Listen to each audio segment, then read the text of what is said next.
The night James Holloway's world changed, it was raining. Not the kind of soft, gentle rain that makes you want to stay inside with a cup of tea, but a hard, cold rain that slammed against the windows of the small white cottage on Maple Lane.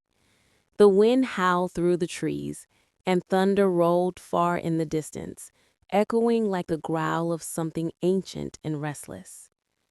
Inside that cottage, a single candle flickered on the wooden table by the window. It was tall and white, the kind you'd see at church during prayer service. James had lit it hours ago, just before the storm began. He lit it every evening at exactly 7 o'clock for her.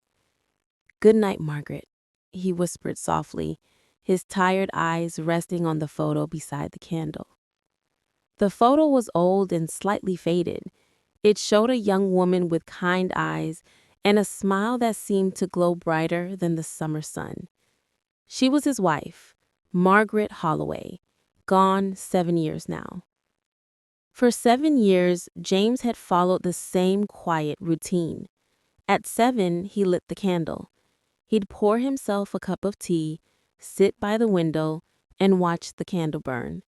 He would talk to it as if it were her. Sometimes he laughed, other nights he cried. And when the candle burned low, he would whisper the same words. "Tomorrow, my love." Then he'd blow it out and go to bed. It was his way of keeping her close. That night, however, something was different. The candle's flame burned taller, steadier. Even when the wind rattled the window, the flame didn't dance. It just glowed, bright and calm, as if the storm outside had no power over it. James noticed. He leaned closer, squinting. "Well now, aren't you brave tonight?" He smiled faintly, but there was something about that light that stirred something deep inside him, something between hope and fear. He sat back in his chair and tried to focus on his tea, but his mind drifted, as it always did, to the past. He could still remember the first time he met Margaret. It was at the small bookshop on Rose Street, 35 years ago. He had been searching for a book about gardening, and she was there, reading a poetry collection. She looked up when he reached for a book on the same shelf. Their hands brushed, and she smiled. He never forgot that smile. It wasn't shy, it was knowing, like she had been waiting for him. They married a year later, moved into this same cottage, built a life filled with laughter, music, and the smell of baked bread.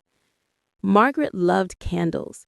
She said they reminded her of hope, that even the smallest light could make the darkness gentle. When she died of cancer, James couldn't bring himself to throw away her candles. So he kept one, the last one she had touched, and made it a part of his every evening. But tonight, the candle seemed alive. At 11, when the rain had softened and his eyes had grown heavy, James stood up to blow out the candle. He bent down and whispered his usual words. "Tomorrow, my love." Then he blew. The flame did not go out. He frowned. He blew again, harder this time. The candle flickered, bent with the air, but it stayed lit. "What in heaven's name?" he muttered. He cupped his hands and tried to snuff it out with his fingers, but the heat didn't hurt him. The wax wasn't melting anymore either.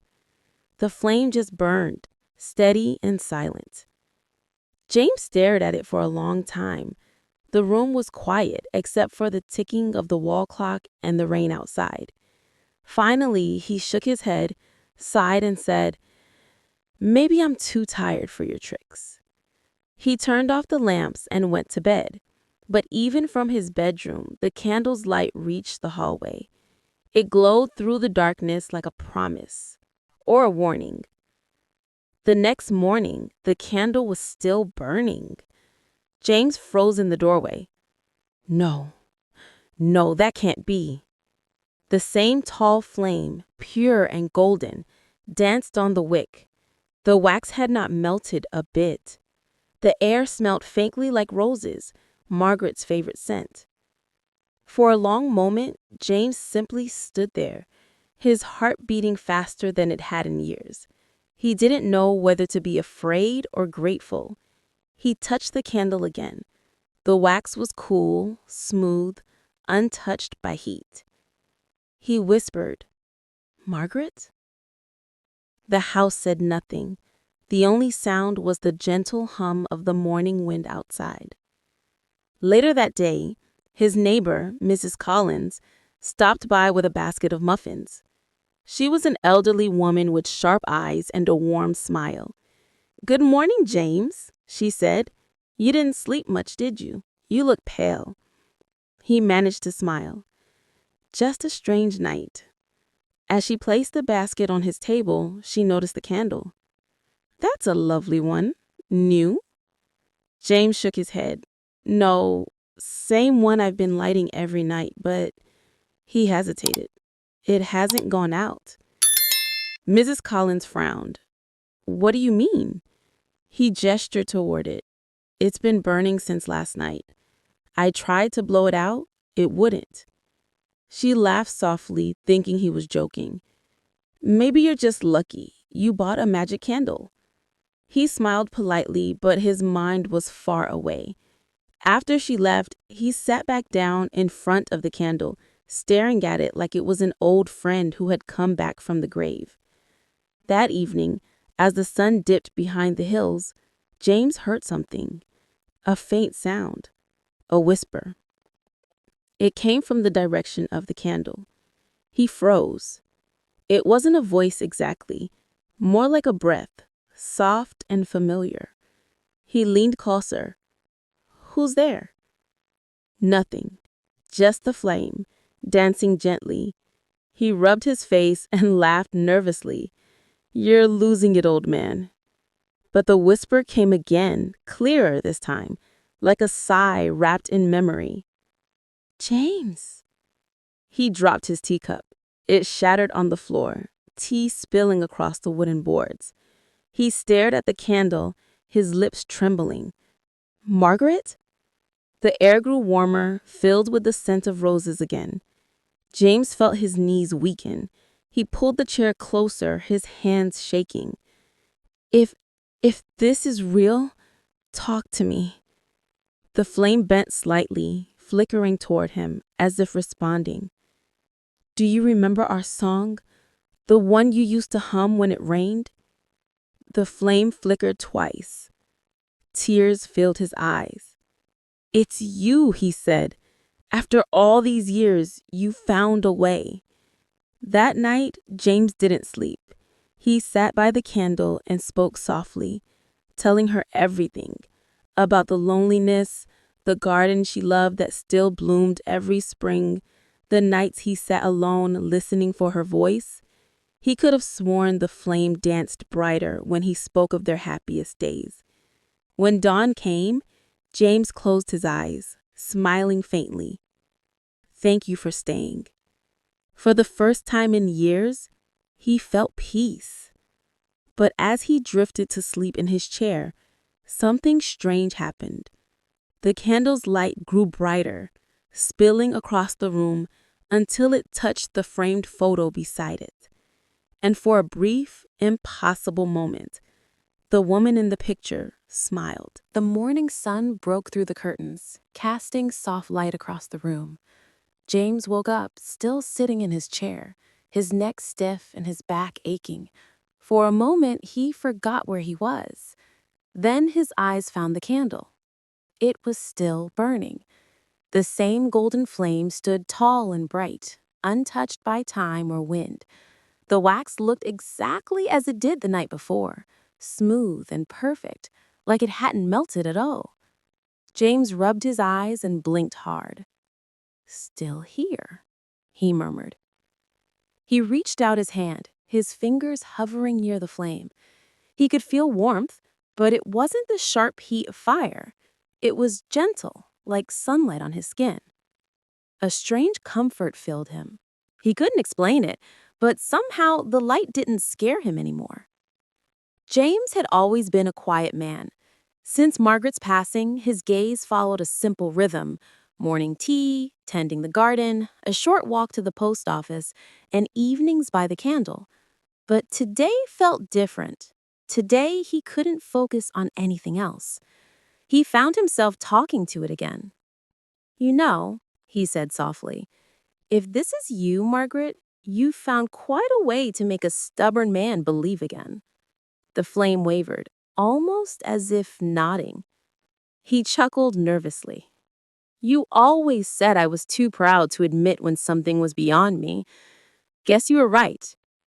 Then, just for a second, he thought he heard it again, that faint whisper. James. He froze. The air in the room changed. The smell of roses grew stronger, sweet and familiar, wrapping around him like a memory. Margaret? He said, his voice shaking. The candlelight flickered softly, casting shadows that moved like gentle waves. Do you miss me? The words didn't come from his lips, but he heard them. He didn't know how. They floated in his mind, quiet and warm, as if someone had whispered them directly into his heart. His eyes filled with tears. Every day, he said. There's not been one morning I didn't wish you were here.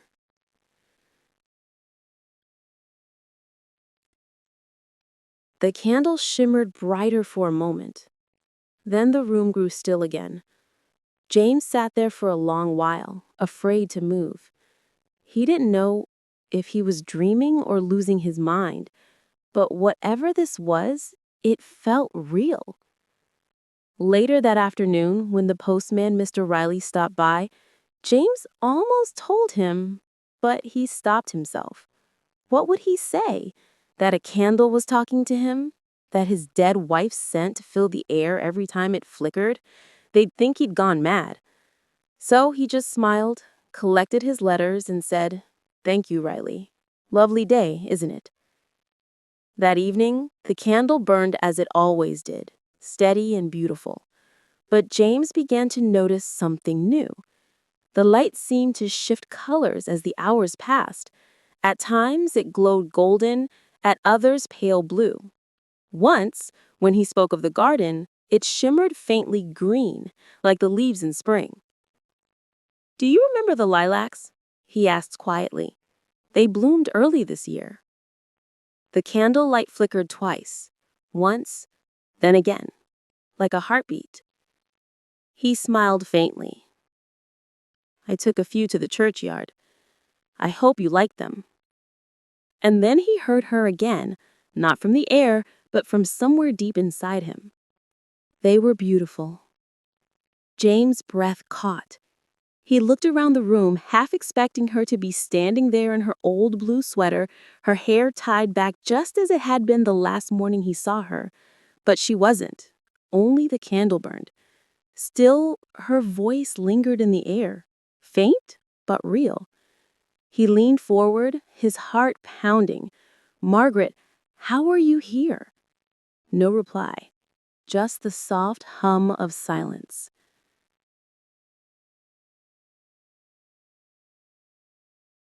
Then the wind outside picked up, brushing against the windows. The flame didn't move. James exhaled slowly, his hands trembling. I don't understand any of this, he whispered.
For the next few days, James Holloway's cottage felt alive again.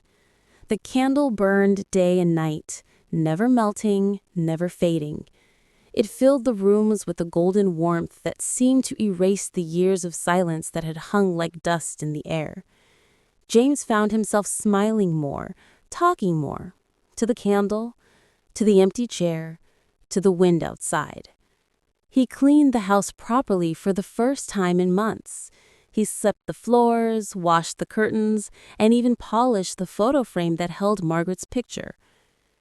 "If you're going to visit," he said one morning with a small grin, "the least I can do is tidy up." He didn't know if anyone or anything was really listening, but it made him feel less alone. And yet, the miracle of the candle couldn't stay a secret forever. One Wednesday afternoon, his neighbor, Mrs. Collins, came by again, this time with her daughter, Emily. Emily was in her late 20s, full of curiosity and gentle energy. She worked as a journalist for the local paper and always seemed to notice the smallest things. "James," Mrs. Collins called as she entered, "we brought you a pie, fresh apple."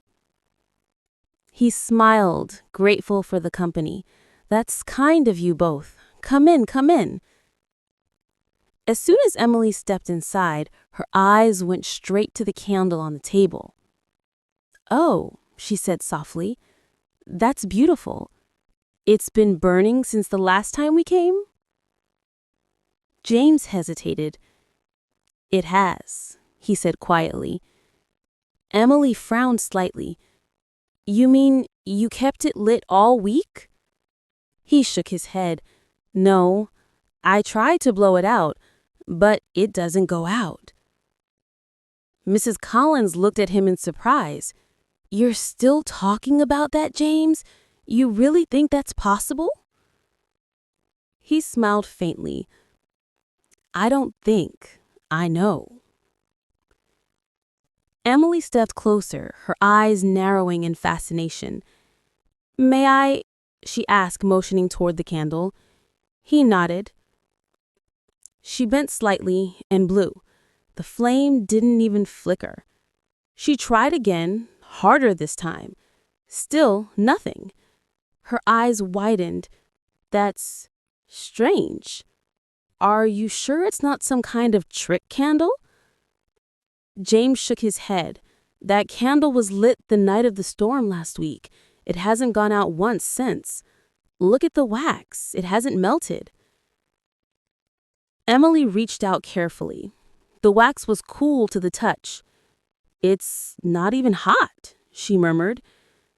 Mrs. Collins crossed her arms, uneasy. "Maybe it's electrical or something." "There are no batteries, no wires, just light." The room fell silent. The golden glow filled the air, warm and gentle. Emily looked up at him. "Where did you get it?" James hesitated, his voice quiet. "It belonged to my wife, Margaret. She loved candles. Said they carried prayers better than words ever could." Mrs. Collins' expression softened. "Oh, James." He smiled weakly. "She's been gone 7 years, but that night when the storm came, I lit this candle like always, and it just wouldn't stop burning. I thought it was nothing at first, but then—" He trailed off. Emily leaned closer. "Then what?" He met her eyes. "I heard her." Mrs. Collins' eyes widened. "Heard her?" "She spoke to me," he whispered, her voice faint but real. "She said my name, and the room smelled of roses, her scent. She's here." Mrs. Collins shook her head slowly. "Oh, James, grief does strange things to the mind." But Emily looked different. She wasn't mocking or doubtful. She looked curious, almost moved.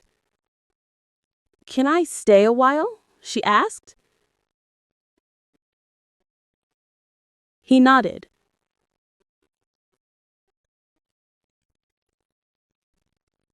That evening they sat in the living room, the candle glowing between them. Rain began to fall again outside, tapping gently on the roof. The three of them watched in silence. An hour passed. Nothing happened. Mrs. Collins began to yawn. "Emily, it's late. We should go." But just as she stood up, the air in the room shifted. The candlelight grew brighter, so bright it painted the walls with gold. Emily gasped softly. "Do you see that?" The faint scent of roses filled the air again. James's heart raced. "She's here." The flames swayed toward him, then steadied. A voice, soft as wind, whispered through the room, "James." Mrs. Collins froze. Emily's eyes widened in shock. It wasn't their imagination. The voice was clear, feminine, calm. James stood up, trembling. "Margaret?" The voice came again, quieter this time. "You kept your promise." Tears filled his eyes. "Always." Mrs. Collins backed away, whispering, "Oh, Lord." The light dimmed, the air settled, and just like that, it was gone. Silence returned. Only the candle remained, burning softly.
The hospital room was quiet, except for the slow beeping of machines and the whisper of rain against the window.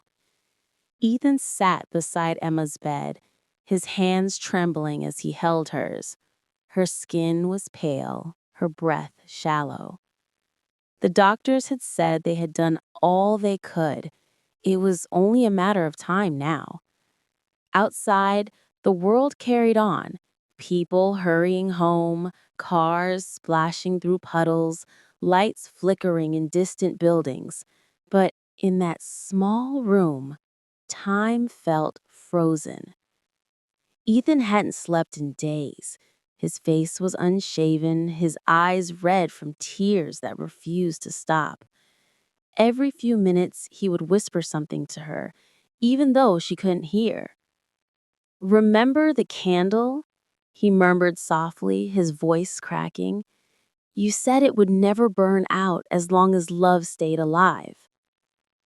On the small table beside her bed stood that very candle, the one Emma had found years ago in the old shop, the one she had said was special. Its surface was cracked now, the wax uneven, but the wick still stood strong. Ethan had brought it from their home that morning, lighting it with shaking hands when the doctors told him to prepare for the worst. But the strangest thing had happened. The candle didn't burn. It glowed softly, steadily, without flame. A warm golden light filled the room, like a quiet heartbeat. It wasn't fire. It was something gentler, alive, yet calm. The nurses who walked in said it was probably a trick of the light or a reflection from the monitors, but Ethan knew better. He remembered what the old shopkeeper had said. It burns when the heart believes. And right now, his heart believed with everything it had left. He sat there, holding Emma's hand, whispering stories from their life together. He told her about their first picnic in the park, about how she laughed so hard that her lemonade spilled.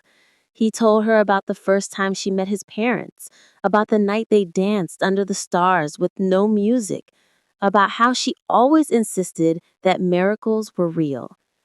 But his voice broke when he said, "I'm sorry for all the times I didn't listen, Emma, for the times I was too busy, too afraid to dream with you. You were right. You always were." Her fingers moved slightly, just a twitch, but enough to make his heart leap. "Emma," he whispered quickly, leaning closer. "Emma, can you hear me?" Her eyes flooded open for a second. She looked weak, but her gaze was calm. She saw the candles glow and tried to smile.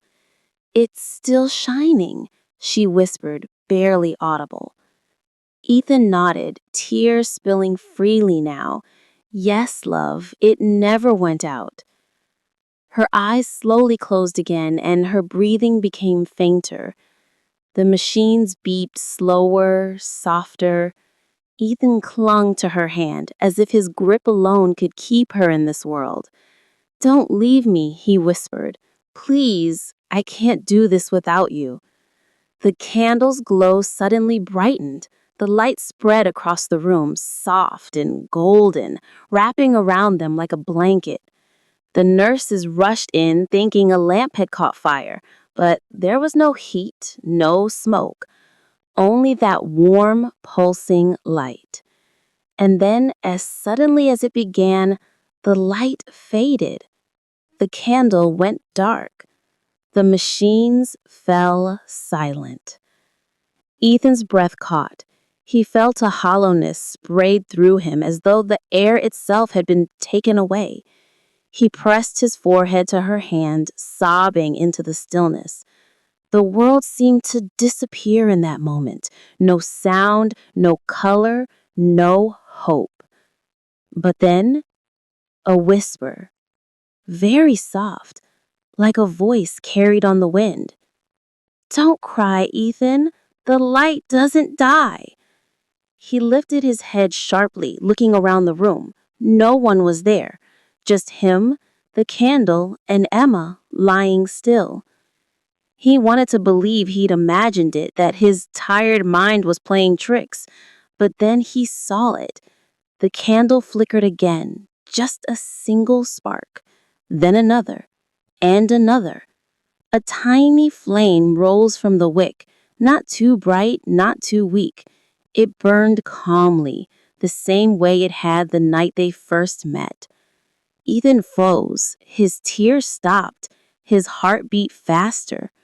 He felt something, a warmth in his chest, a peace that spread slowly through his body. He understood. The candle hadn't burned out because love doesn't burn out. It changes, it moves, it becomes something else. In the days that followed, Emma's funeral was held in their small town church. People came from far and near. She'd been a beloved teacher, a kind friend, and someone whose laughter could fill any room. Ethan stood silently as the service went on, holding the candle in his hands. When everyone had left, he stayed behind. He placed the candle on her grave and lit it. It burned quietly, even in the wind. Years passed. The candle became something of a local mystery. People said it never burned down, never melted, no matter how long it was lit. Some called it a miracle. Others said it was just a story people told to feel better about loss. But Ethan knew. Every evening he would visit her grave, sit beside that candle, and talk to her as if she were still there. He told her about his day, about the people he met, about how he tried to live with kindness like she always did. And sometimes, only sometimes, when the sun was setting and the world turned golden, he swore he could hear her laugh, carried on the breeze. The candle's light would flicker, almost like it was laughing with him, and he would smile, whispering, "I know, Emma. I know you're here." Because deep down, he had come to understand the truth that took him so long to see. Some lights don't burn out. They simply move from one place to another, from one heart to the next. And in the quiet glow of that candle, love lived on. Years slipped by quietly, like pages turning in a forgotten book. The small town of Willowbrook changed in little ways. New families moved in, old buildings got painted, and the sound of laughter returned to the park where Ethan and Emma once picnicked. But one thing never changed: the candle on Emma's grave. It still burned.